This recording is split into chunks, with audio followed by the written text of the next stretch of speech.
Councillor Colle. Thank you, Mr. Chair, and thanks to everyone who's endured for a long day. I know from firsthand experience, having gone through this process not too long ago with a shelter relocation into my ward and neighborhood, that it is a really brutal process. And I say that in a few ways. It is that in terms of, I think, the city fails in terms of an adequate, thorough, honest process. I also think that, unfortunately, it brings out the worst in a lot of us, and it often ends up pitting, neighbors against each other or neighborhoods against each other.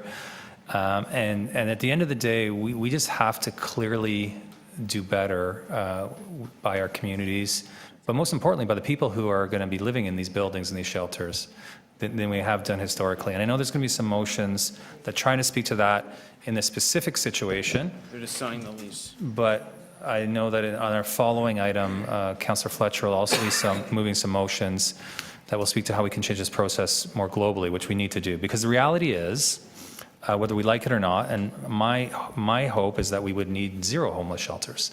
I think that's all what we'd like, but the reality is we do need them.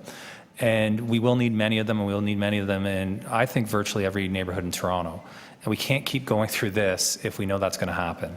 It's just not productive, and it doesn't accomplish any of our goals. I do struggle with the fact, and I think many residents have, James, can you just, many residents have expressed this. Guys, it's tough to me, when I look at it, the siting of shelters seems to me to be driven solely by a real estate opportunity.